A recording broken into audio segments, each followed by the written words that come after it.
Lição 7. A responsabilidade é individual. Texto áureo.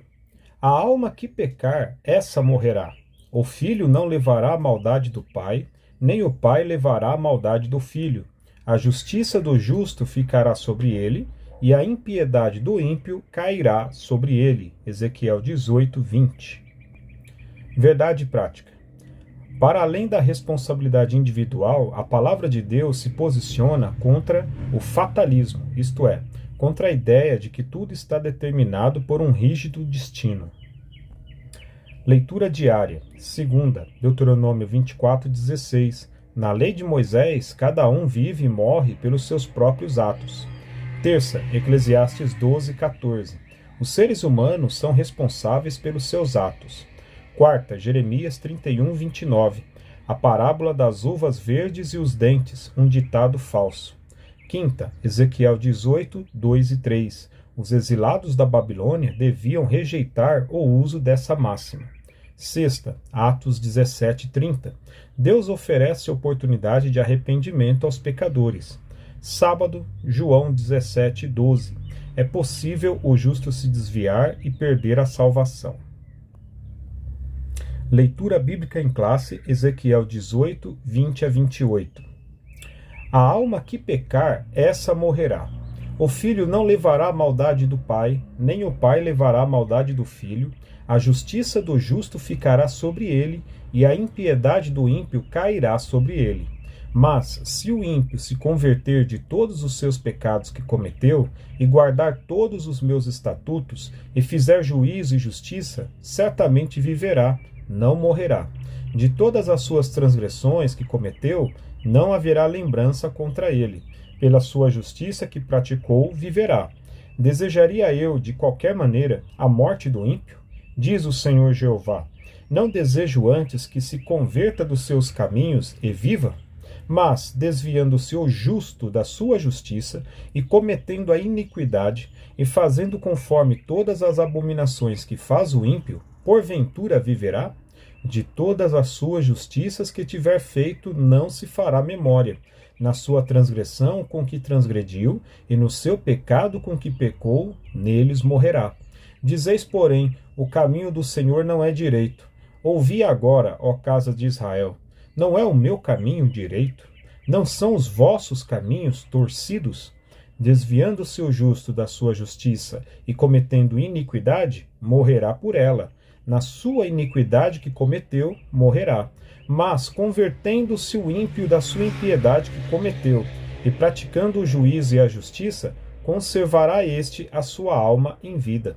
Pois quem reconsidera e se converte de todas as suas transgressões que cometeu, certamente viverá, não morrerá.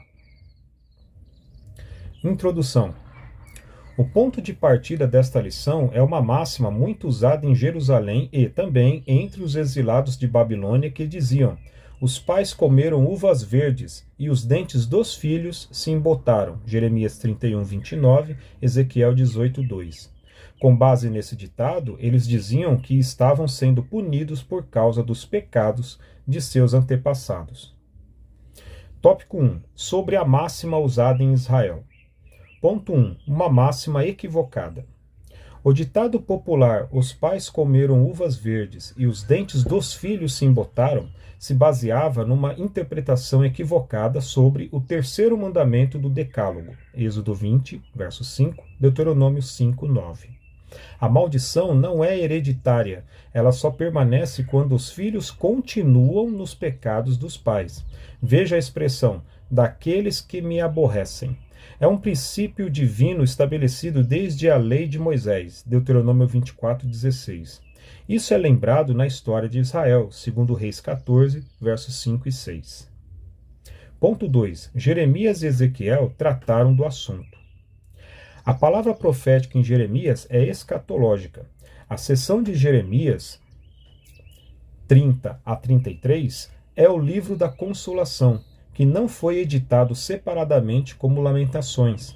Essa parte da profecia anuncia a restauração de Israel e de Judá e contempla o futuro glorioso da nação unificada. Esse oráculo está nesse texto, como nos revela também a profecia no livro de Jeremias, Jeremias 31, 29 e 30. É nesse contexto escatológico que nunca mais será pronunciado em Israel tal provérbio popular.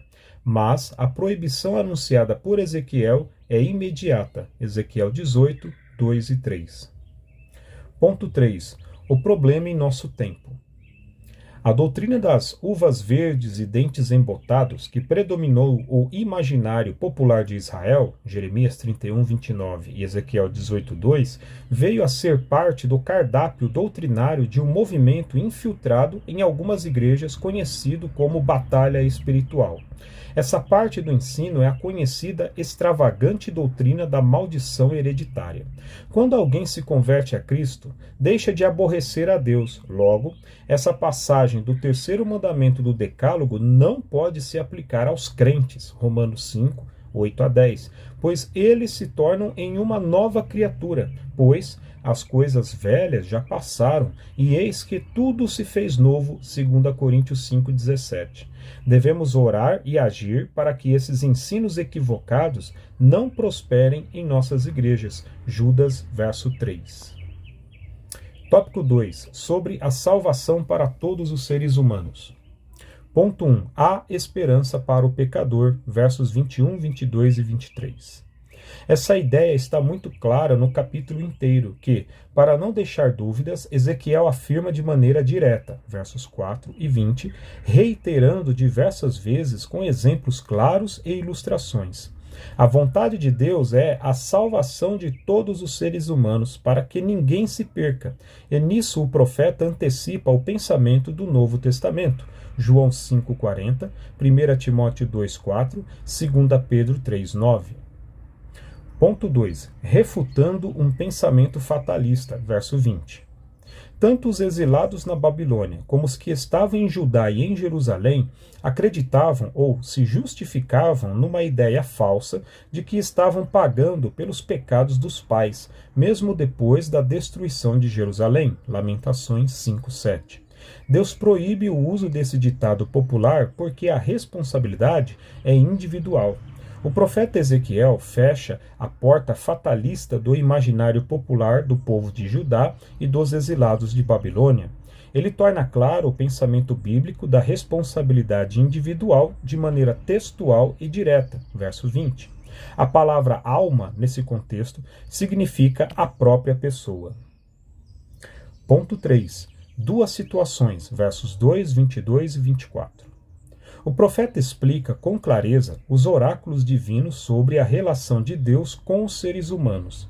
Se o pecador abandona sua vida cheia de pecados, todo tipo de maldade, iniquidade, e se volta para Deus, tal pessoa é perdoada.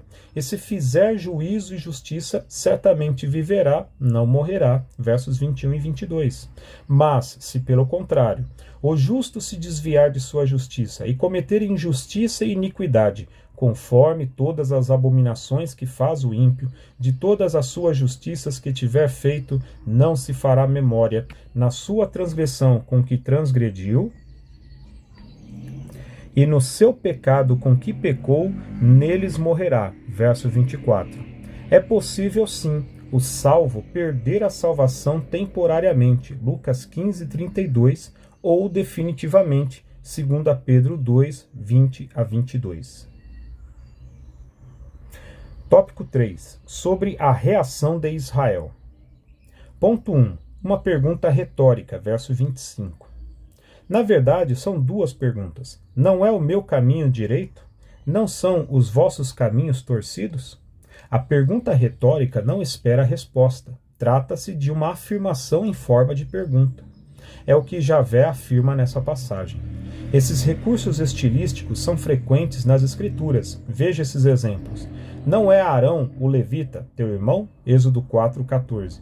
Não errais vós em razão de não saberdes as Escrituras e nem o poder de Deus? Marcos 12:24, Ezequiel 8:6, João 4:35, 6:70, 1 Coríntios 10:16. Depois de explicar essa verdade e apresentar os fatos, vem a conclusão. Os caminhos do Senhor são corretos e os do povo torcidos. Ponto 2. Sobre a justiça. Ezequiel deixa claro, mais que o sol do meio-dia, que a lei da responsabilidade individual é justa e está de acordo com os atributos divinos. Esse atributo é manifesto no castigo do pecador e na premiação do justo, o qual recompensará cada um segundo as suas obras. Romanos 2,6. Esse atributo se harmoniza com a santidade de Deus. A Bíblia declara, com todas as letras, que somente Deus é justo, considerando justiça como atributo, no sentido absoluto de perfeição. Deus é um juiz justo. Salmo 7,11. Ponto 3. O arrependimento, versos 27 e 28. Deus é justo e misericordioso. A retribuição ao pecador contumaz vem depois de muitos anos de apelo ao arrependimento sem resposta do povo.